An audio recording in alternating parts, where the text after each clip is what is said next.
May it please the court, in order that the court may better understand the presentation of the evidence in this case, we will briefly outline the evidence and what we expect it to show. Hitler held a meeting of his army commanders at Bad Nauheim on the 11th or 12th of December, 1944, where he spoke for some 3 hours. In this speech, Hitler stated that the decisive hour for the German people had arrived. This fight will be conducted stubbornly, with no regard for Allied prisoners of war, who will have to be shot if the situation makes it necessary. All troops were warned that in the event of capture, the existence of these orders must not be made known to the enemy. That night, the troops gathered around their campfires awaiting 0 hour and singing the song.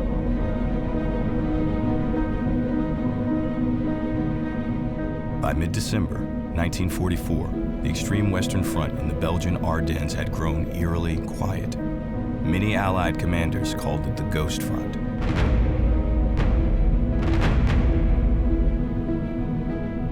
Supply problems in the wake of Operation Market Garden had left this weakly defended sector virtually on its own.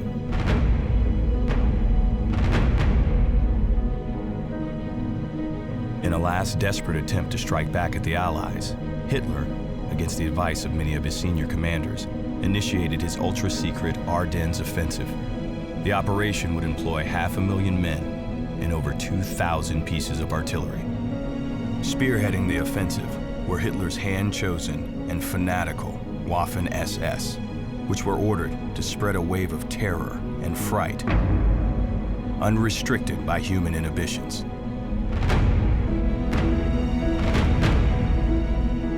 Squarely in the path of Hitler's most experienced stormtroopers, just 6 kilometers from the border, were men of the African-American 333rd Field Artillery Battalion.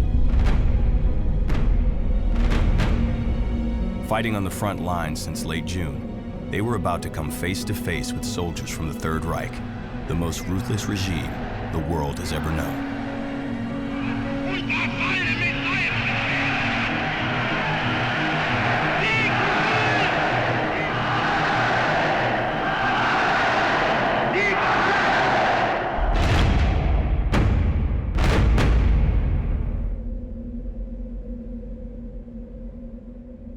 The SS troopers were the cream of the crop. They hated our guts. Inferior. Call you monkeys, whatever. Well, you wasn't as good as a monkey.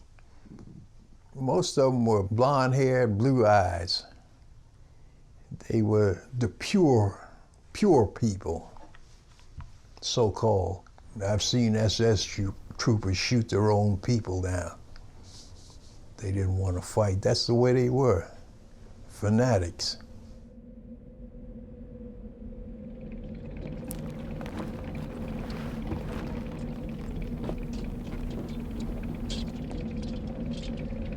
Soldaten der Westfront. Ihre große Stunde hat geschlagen. Mächtige Armeen sind im Angriff gegen die Angloamerikaner. Ich brauche euch nicht mehr, all dies darüber zu erklären. Sie fühlen es selbst. Wir legen alles aufs Spiel. Sie tragen mit sich die heilige Verantwortung, alles zu geben, um Dinge von übermenschlichen Möglichkeiten für unser Vaterland und unseren Führer zu erreichen. Heil Hitler! Heil Hitler! Wagen einsteigen!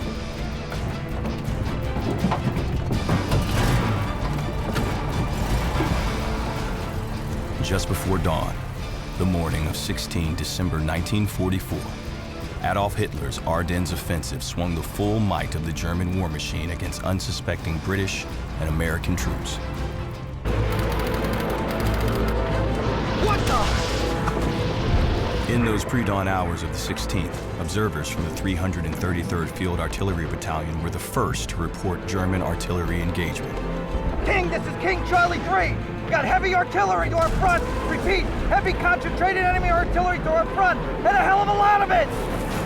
The Germans were throwing everything they had at the lightly defended American lines. 5-tube Nebelwerfer batteries blasted high-explosive rockets 8,500 yards across the border. Soldiers called the terrorizing sound they made screaming memes.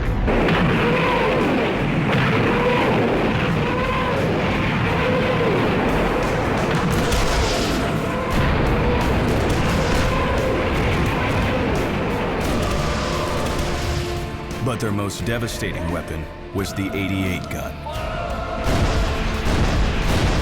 With a range of well over 16,000 yards. The 88, that was the baddest weapon in Germany. You had to see it, you heard it and felt it. They used it for anti-personnel, anti-tank, anti-everything. They didn't miss much with it. Americans trapped by thousands of falling 88 shells had almost no chance. Keep your head low!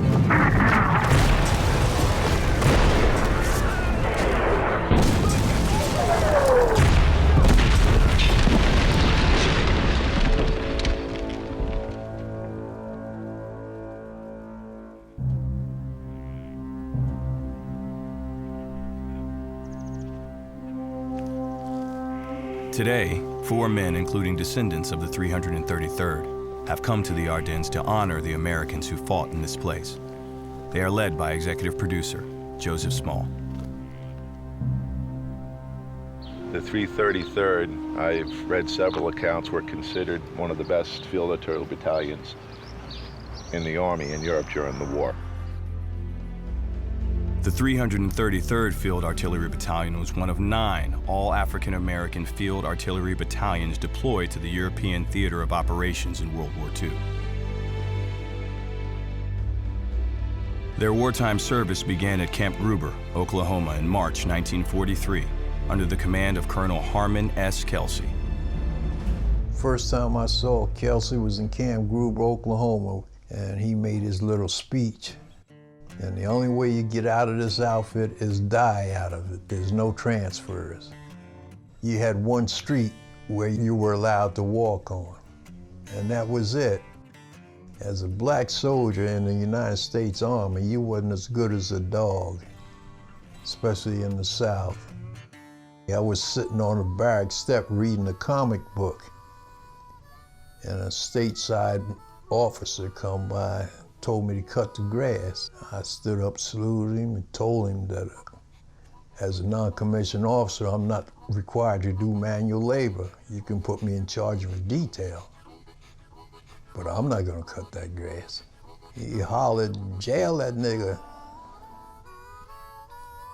There I go, man. Them damn peas dropped out of the sky from somewhere.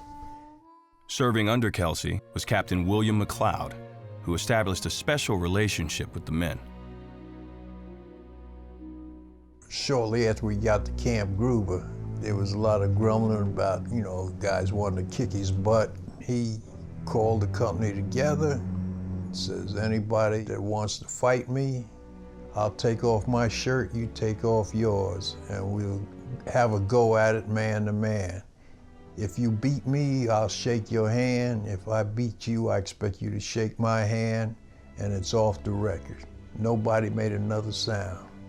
And that's when I guess I fell in love with my captain. The 333rd were issued the 155mm howitzer M1, one of the most accurate pieces of artillery made during the Second World War. They do things with them guns that other outfits couldn't with the same gun. Once the 333rd arrived in France, they quickly gained a reputation for their deadly accuracy. During the Battle of La Haye-Depuis, the 82nd Airborne, struggling with a Tiger tank, called on the 333rd to take it out. Battery C fired 4 rounds from 4 guns.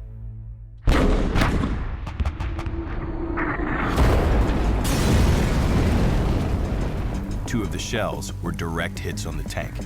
The distance from Battery C's guns to the Tiger tank was 9 miles.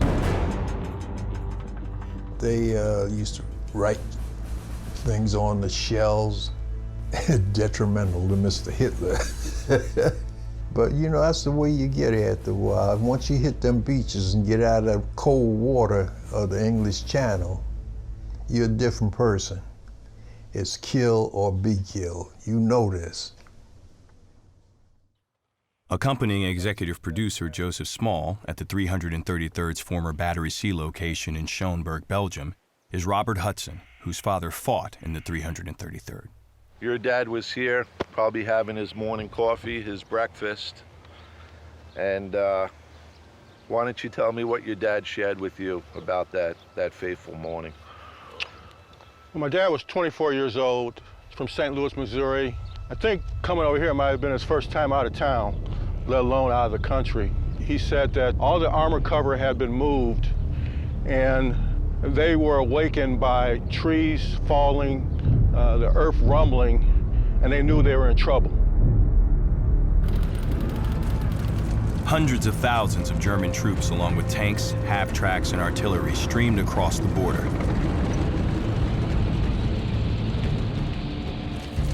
Leading the main effort was the 6th Panzer Army, commanded by one of Germany's most decorated soldiers, World War I and Russian front veteran, General Sepp Dietrich.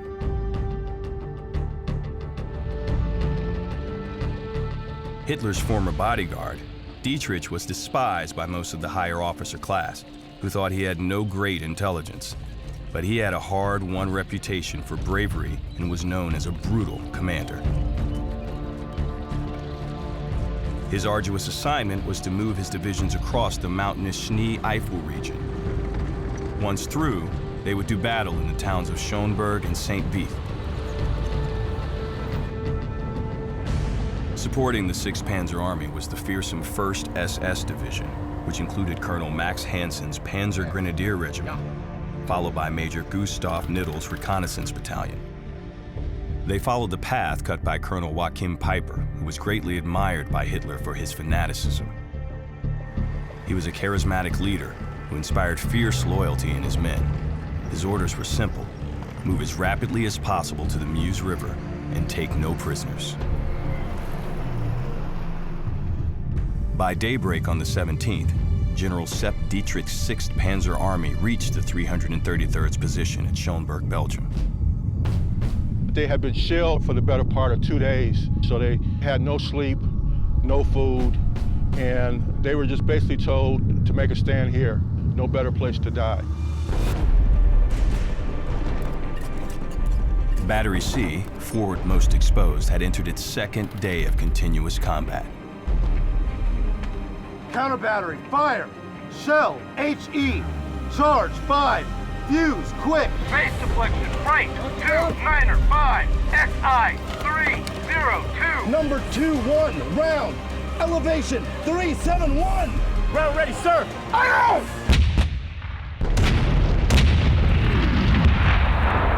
Fire!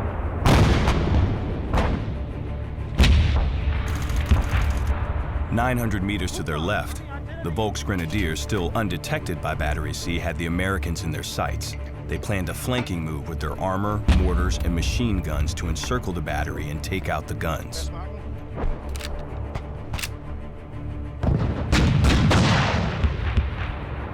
Gesiebelt 3, 900 Meter geradeaus, Feuer frei!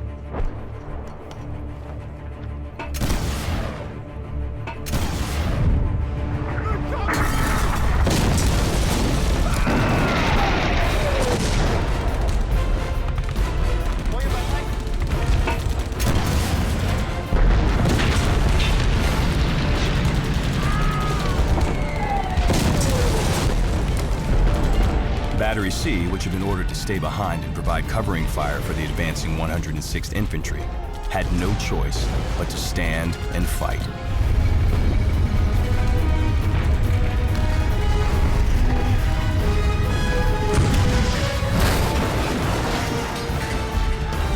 Battalion Commander Harmon Kelsey returned from HQ to Battery C to evacuate as many men as he could onto 3 trucks,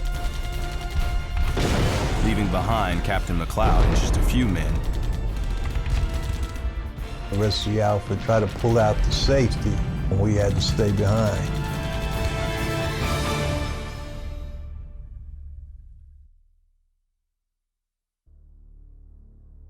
We fired until we ran out of ammunition. You can't kill but just so many with trench knives. And they had, I'd say the Germans had to walk over piles of their dead to get to us.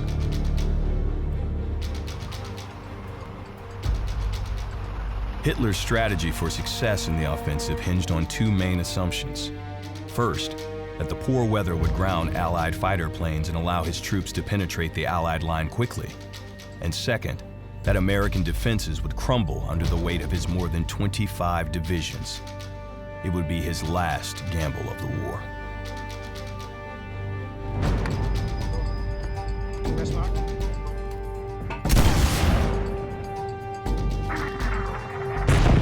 Mortars were coming in. Right back here was their ammunition depot. And a mortar came in and landed right in the middle of it. It didn't blow for some reason. And when I spoke with Sergeant Willie Alfonso down in Alabama, he said that's the reason he's alive today.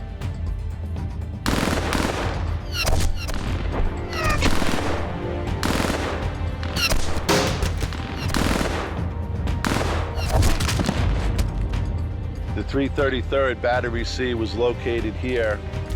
Bring him! Don't leave him there! And instead of fleeing, Keep your head low! they manned their guns There's Blake in the hole!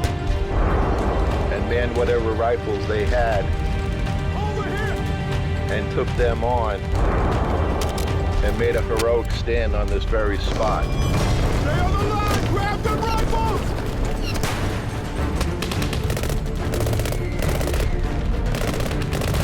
Keep your head low!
That's a hard thing to do when a man's got a rifle out coming at you and all you got is a trench knife.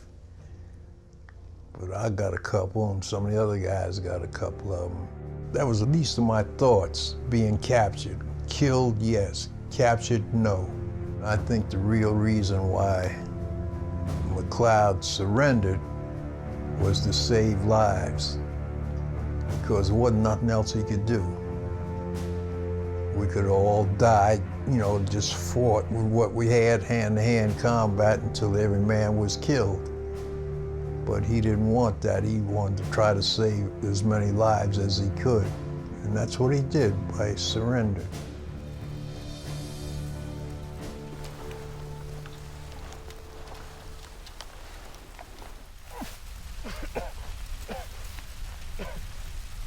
Captain McLeod and the men who could walk were taken prisoner. The wounded were not.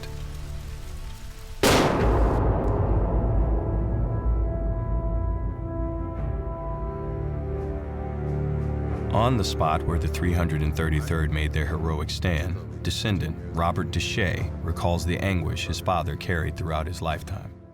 I think our father passed thinking of himself as a failure. Regardless of the heroic stand that he made here that day, I think because of the men, the friends, the connectedness. He was a very people-oriented person. Yeah. It was very important for him to stand together with his comrades in arms in the face of the German onslaught. These guys put their country first at a time when perhaps the country didn't put them first. All these guys were friends. They mostly came from the South. Many of them knew each other for some time. They fought for their country. They fought bravely. They delayed the Germans to help us turn the tide of the war. I heard that most of the outfit we were supporting, the 106th Infantry Division, surrendered without firing a shot. I can't believe it because there were none but cooks, clerks, and they knew nothing about combat. When we first saw some of them, the shoes shine, pants with creases in them, neckties on. You don't fight a war like this. You aren't an SS trooper. The SS troopers, they're the ones that dressed all up in fancy uniforms and everything. When I first saw them, we thought the war was over. Hey, we passed the word, we're going home. It's all over. Yeah, it was all over all right. All of us that was left alive, they moved us out on the road and started walking.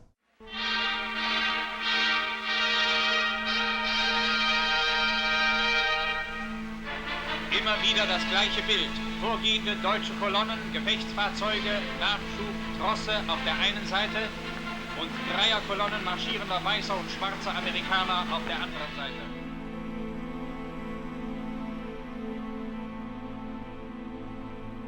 In this German propaganda footage, American POWs of the 333rd Field Artillery Battalion are herded east towards an uncertain fate.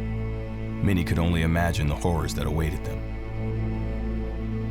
Among those prisoners was a stubborn staff sergeant, George Shomo. I saw them when they were taking the pictures. And that was for propaganda, especially when they captured black troops. They parade you all through these little towns. And like I said, the die-hard Germans were beating you. And you couldn't do nothing about it. You just keep walking and look straight ahead, that's all.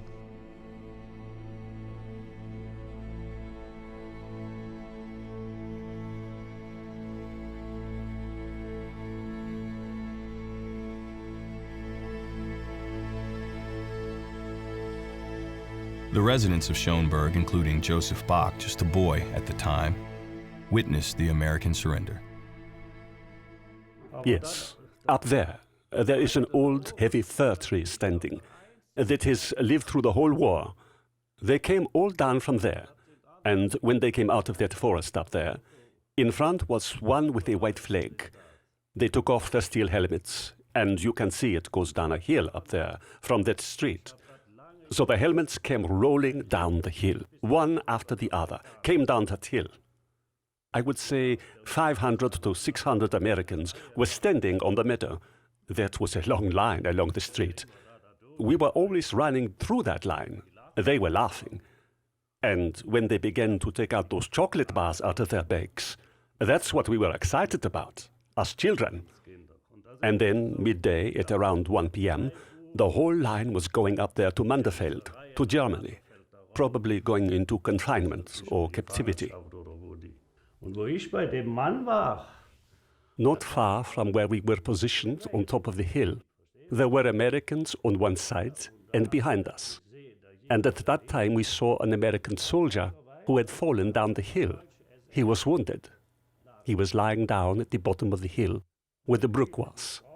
He was lying half in the water.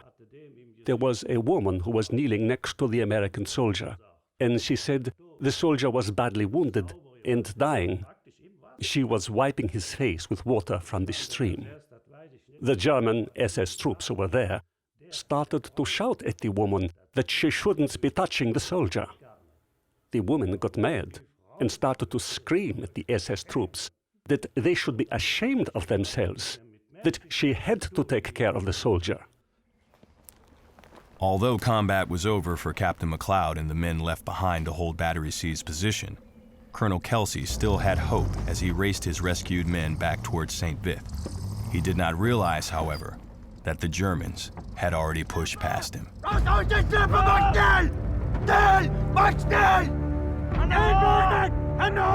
The convoy was surrounded on the Schoenberg Road, and the men were forced to surrender.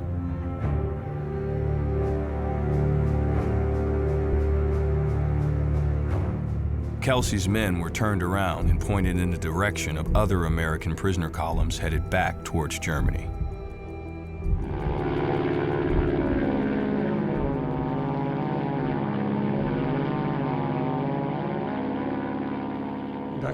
Then the planes came again nearby. One of them took out a carbine and shot at the American plane. One of the colonels saw that and went to him and told him, 10 minutes and you will be ready to travel and you can come with us. And the Germans were at Kronbach, behind St. Vith. You come along. I want to see you here in 10 minutes. You can shoot down there to your heart's content. And he came back. He had to go into the car with them, and they took off with him.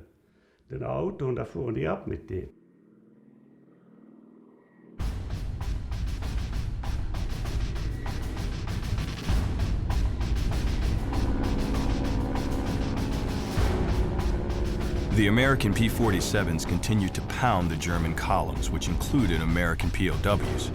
One plane came upon the column with Kelsey's men.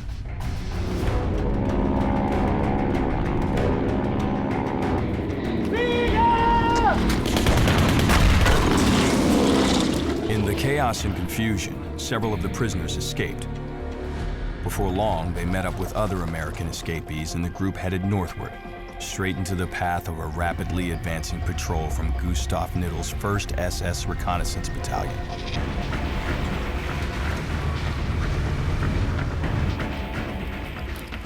These soldiers would become known as the Wereth 11.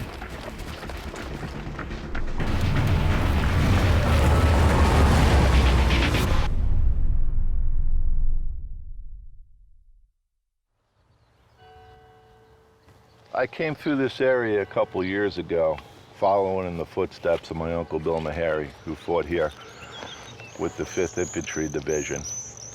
And I literally stumbled across the story of the Wereth 11th. Really turned my life upside down and fascinated me. So I started doing all the research I could do on it and find out everything that I could. The Wereth 11 included Private Curtis Adams of South Carolina, Technical Sergeant James Aubrey Stewart of Piedmont, West Virginia, and Private First Class George Davis of Bessemer, Alabama. Davis was drafted in 1942 at the age of 24. An only son, he was known as Little Georgie around town due to his 5'5" stature. He attended a Julius Rosenwald black school set up by Northern philanthropists to help educate African Americans during the Great Depression, and was popular amongst his peers, especially the women. James Aubrey Stewart, one of the oldest of the Wereth 11 at 38, shared the same birthplace as Harvard professor Henry Louis Gates Jr., Piedmont, West Virginia. Stewart was the first black employee of West Vaco Paper Mill, where he worked as a bricklayer and a carpenter. He also excelled in athletics as a pitcher for the all-black Piedmont Giants baseball team. Around town, he was regarded as kind and gentle. Private Curtis Adams was an 8-month newlywed when he was drafted and sent to Fort Jackson in Columbia, South Carolina. Moving on to Camp Gruber, Oklahoma, Curtis was surprised shortly before he shipped out to see his wife, Catherine, arrive on a Greyhound bus to show him his new son, Jesse. I had the extreme pleasure of meeting Jesse Adams, the son of Curtis Adams, about 2 weeks ago. He was only 2 years old when his dad died. Here's a man, 68 years old, knew virtually nothing about his dad, and to be able to talk to him about how his dad was a hero and talk to him about the recognition that he was going to get really created a bond with this gentleman that I'll have the rest of my life. And just to see him smile.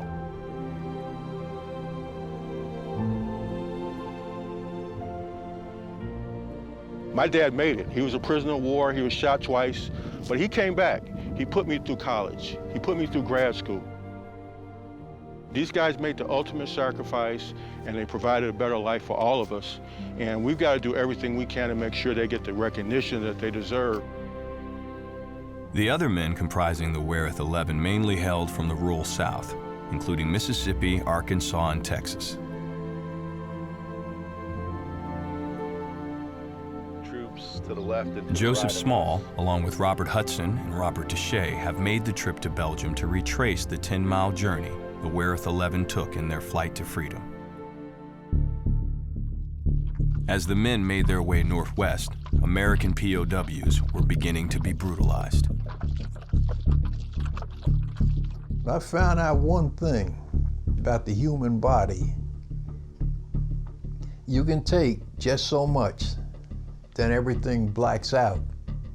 Mother Nature takes over, and they could beat you to the earth, hell froze over, and you wouldn't feel it. I spent the night in Nuremberg Stadium, underneath the great big swastika that you've seen in pictures. That's where we slept in the snow on the ground. They used to call us niggers and, you know, stuff like that, but this is stuff that I'd heard in the South when way before I went overseas. My shoulder's messed up right now from an SS trooper's rifle. He asked me questions and I kept saying my name and my serial number, which under the Geneva Convention, that's what you're supposed to do, name, rank, and serial number. And he swore because I was a sergeant that I knew a whole lot of information that they could use. I didn't know any more than they did. So he hit me with a rifle butt and knocked me down. I got up and I laughed at him. I got hit again. Okay, we are here now on the other side of the Ore River, on the other side of Schoenberg. And this is the way the 11 men went through. Well, I just got a feel for what the men endured. I'm wearing this World War II era gear, and I'm hot, I'm winded, and these guys were out here in the elements, and to come up that hill and not really have a sense of direction and just going through these woods alone, you really start to feel for them. The weather conditions the Wereth 11 endured were brutal. The temperatures kept dropping and it began to sleet. The Battle of the Bulge itself would be fought during one of the coldest European winters on record. Hands and feet became frostbitten, and everything from the water in canteens to the water-cooled machine guns froze. Men were lucky if they had a single blanket to share between 3 men in a foxhole. For many, staying alive became secondary to staying warm.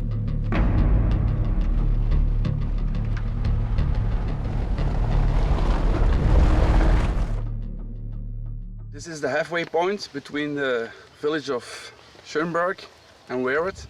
To the right, there's the village of Harrisbach. And this is also a reason that the soldiers had to take this road, because they were convinced that that was already taken by the Germans. It was the largest battle fought in the history of modern warfare. German unit here, an American unit here, fighting it out with tanks and artillery.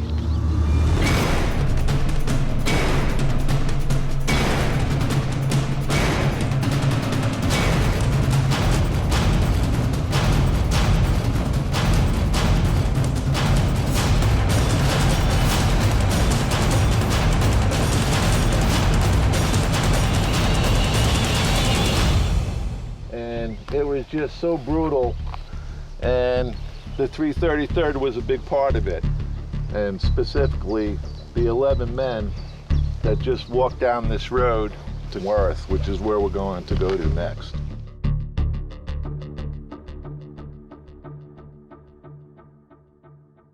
Herman Langer was just 12 years old when the 11 men arrived at his family farm in Wereth.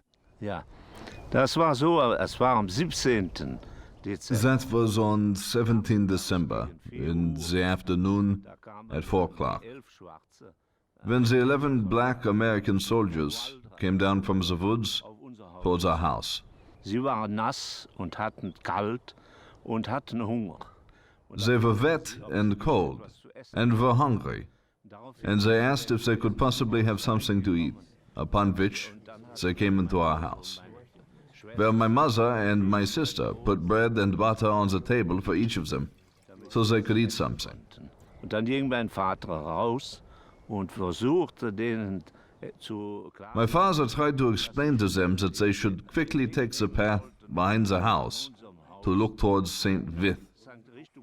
But my father was unable to make them understand, and he tried to point them in that direction so that they would be in safety. A woman whose husband also was an SS man met the SS, and she must have told him, one tells oneself, up there are still black people. Then suddenly the SS vehicle drove up and stopped directly in front of the house.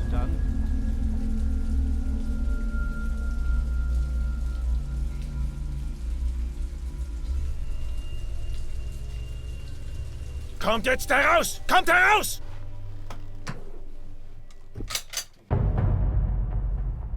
I cannot say whether they carried the white flag when they had gone out, but when they went out, they had their hands up and walked out. They never wanted to get into a shootout. Los! Los! Und es war nass und kalt. Und it was wet and cold there. They were freezing and trembling from the cold. Daraufhin sagte mein Vater zu dem Chef der SS-Truppe. So my father suggested to the chief of the SS group that they should let the prisoners go in the shed, because we had a shed to shelter for wagons and carts, and you could have easily put the prisoners in there because it was sleeting. And one soldier said that they would get warm again walking in front of the car.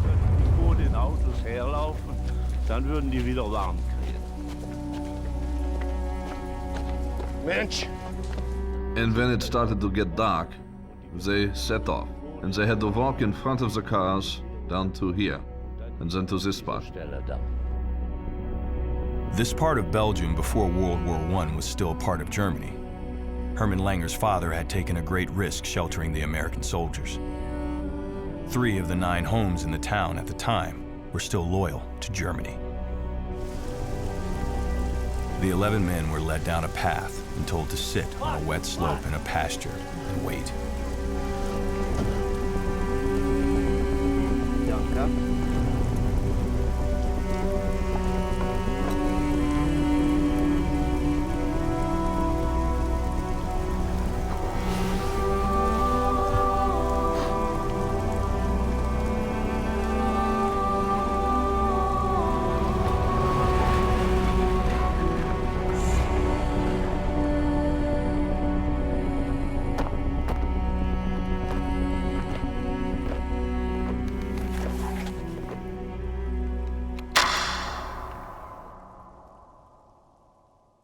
These were guys out of my outfit.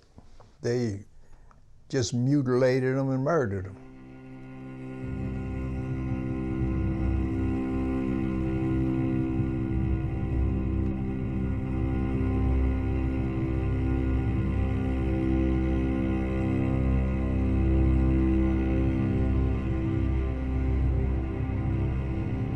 And left them laying out there in the field. When the spring thaw come, they found their bodies. Ja, das war, glaube ich, am 2. Februar, glaube ich. I believe that we went to church, which was, I think, on 2nd February. Steh. Und da sah man die Leiche noch. And we saw the bodies that had been left there.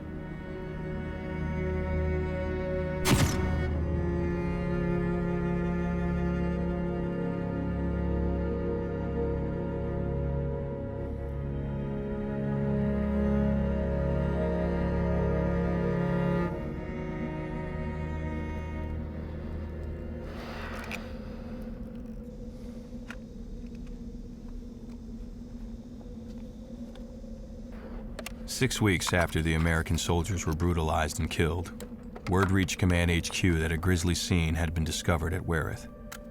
A war crime investigative team, including a surgeon and an army photographer, quickly descended upon the site. That man appears to have been allowed to dress his own wounds. See there, It was clear that all had been savagely tortured before they died. The men's contorted faces exhibited multiple facial and jaw fractures. Fingers were severed and legs were broken, and bayonet wounds were present through the eye sockets.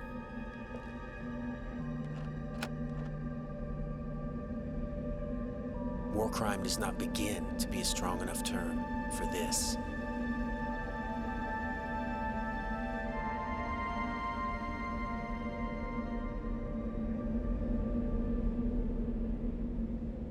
By the time the bodies were discovered in mid-February 1945 at Wereth, the Battle of the Bulge was over. After the rapid German gains in mid-December, the enemy offensive bogged down. Stiff American resistance by various isolated units had given time for the U.S. 1st and 9th Armies to shift against the German northern flank. The British had sent reserves to secure the Meuse River, and Patton's 3rd Army shut down the enemy attack in the south. The cost of victory was heavy. Nearly 50,000 American soldiers were casualties, including 19,000 dead. No headlines had trumpeted the battle's end. The Allies continued their march into Germany, and for American prisoners of war, their nightmare was finally over.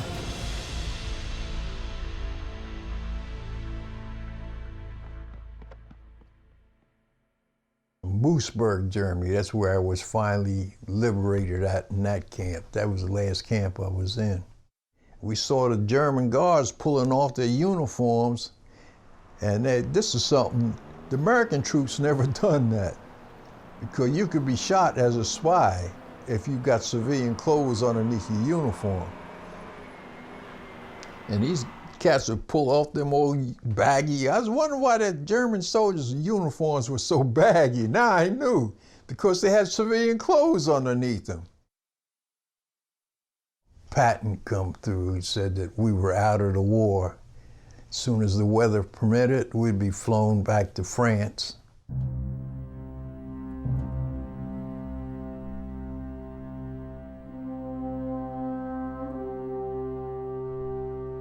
I had left here in 1961. I now live 65 kilometers from Weser. When I came up here,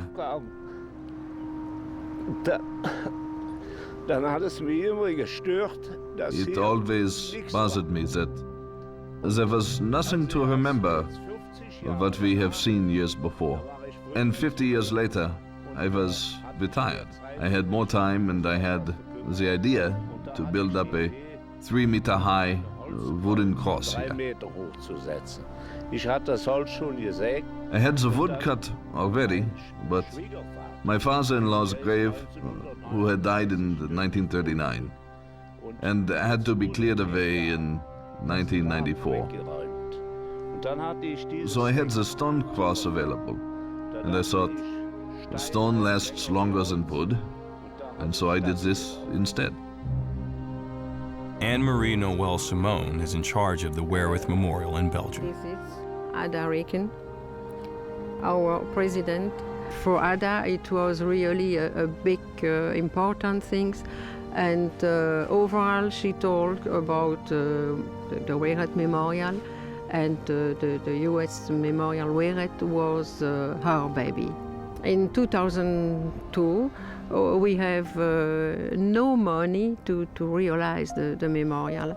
And Louis Joncourt, Ada, and myself, we put money on the table to buy the ground, to pay the land surveyor, to pay the notar, and to pay all we must pay.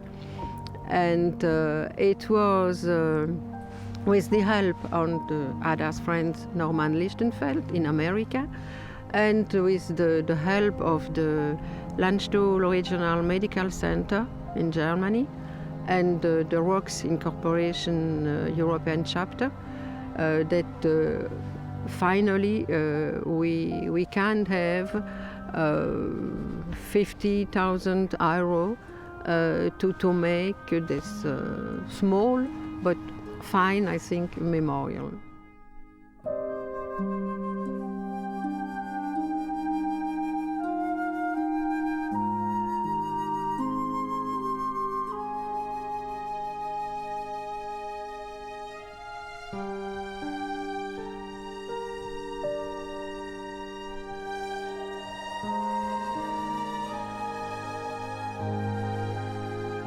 Today we're here in Wereth, Belgium to honor 11 members of the 333rd Field Artillery Battalion that were brutally massacred on this site December 17th, 1944.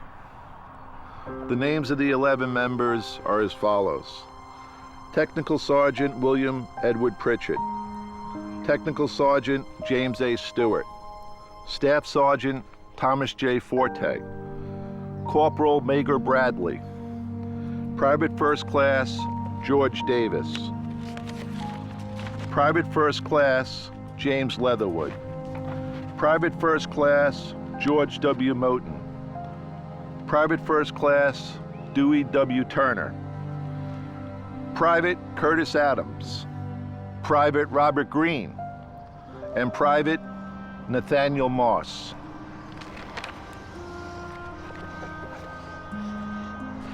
I was really moved and saddened by this story. I thought that the men's dignity was taken from them, and that really bothered me. And I set out on a mission to make sure the citizens of America and the citizens of Europe, they knew what happened to those 11 men, and make sure they knew the contribution of the 333rd Field Artillery Battalion during World War II. Amazing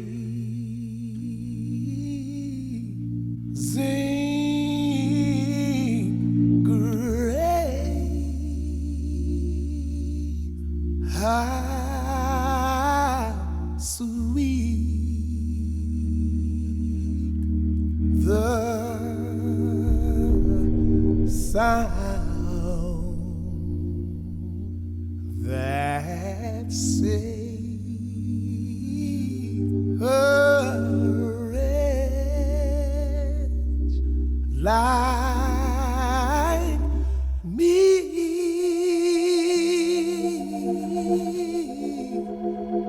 Oh Lord, I once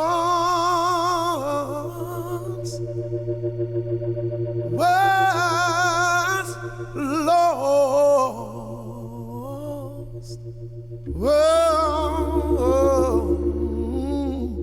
but now I'm found.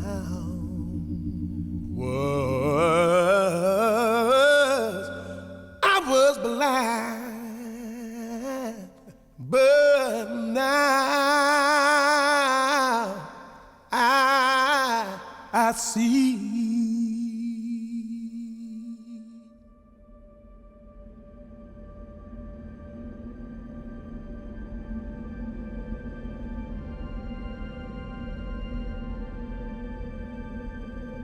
The murder of the 11 Americans at Wereth was not the only war crime committed on December 17, 1944.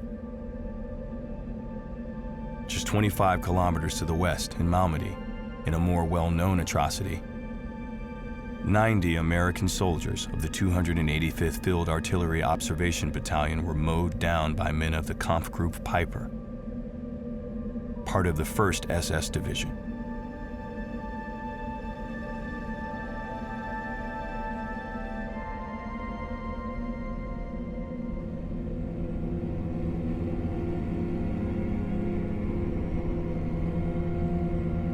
And the very next day, December 18th, 1944, the same SS unit of Kampfgruppe Peiper systematically executed 130 Belgian civilians in the village of Stavelot.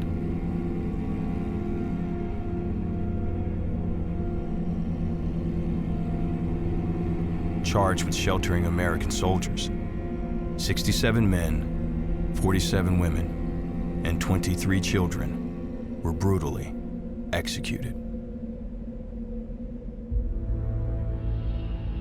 Well, that's your handwriting. Ist das Ihre Handschrift? That's Yes. your signature.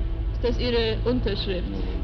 Yes. These war crimes committed by Joachim Peiper's battle group were prosecuted vigorously at Dachau by lead investigator Colonel Burton Ellis. The 1st SS Panzer Regiment, commanded by the accused Peiper, passed on this order to subordinate commands in words and substance to the effect that, quote, "This fight will be conducted stubbornly with no regard for Allied prisoners of war who will have to be shot if the situation makes it necessary and compels it," end quote. In what became known as the Malmedy massacre trial, Joachim Peiper, Gustav Nittel, and Sepp Dietrich were found guilty of war crimes. It is a bloody record indeed that the 1st SS Panzer Regiment set for itself in this one short week. These comrades all would have been alive today if it had not been for the 1st SS Panzer Regiment, and they must not have died in vain. As the members present at the time the vote was taken concurring, sentences you to life imprisonment.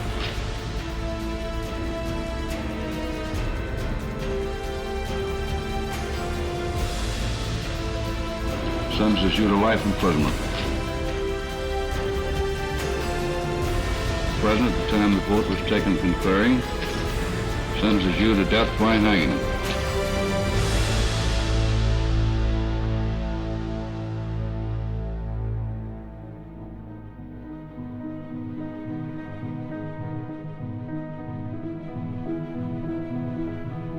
All sentences, including Peiper's death sentence, were later reduced to shortened prison terms. The last Nazi war criminal to leave prison was Joachim Peiper in late December 1956.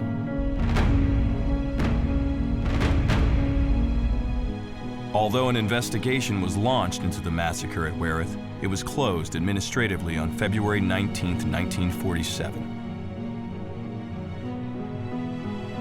In the final congressional report on the massacres committed by the 1st SS Division, all locations of war crimes committed in Belgium during the Battle of the Bulge, along with the approximate number of persons murdered, both civilian and military, were listed. Wereth was absent.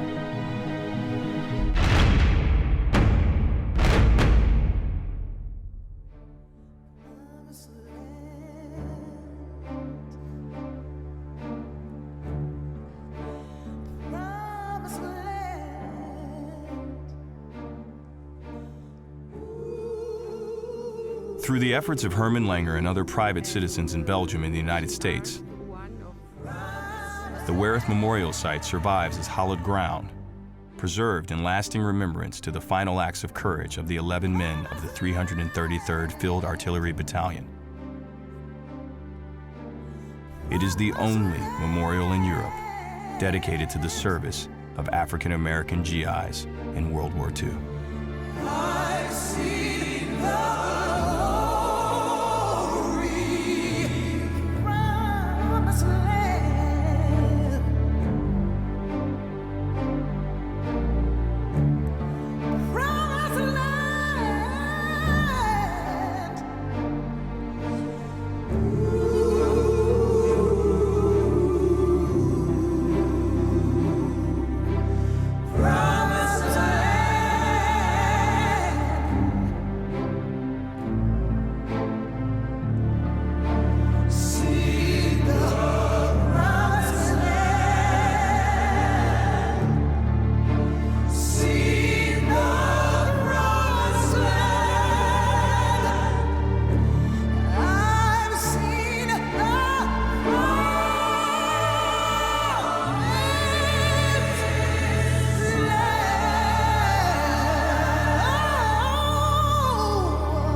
21 days at sea on a Liberty ship coming home in a storm, the rivets popping up out of the ship and everything. Then you get on land, you see German POWs dressed in nice uniforms, all clean and everything, well fed, and they're calling us names. So we came in at Fort Devens, Massachusetts, and they had to call out the National Guard and everybody to keep us from killing them German POWs. I came out of the Army with nothing but the clothes on my back. That's what happened to black troops down there.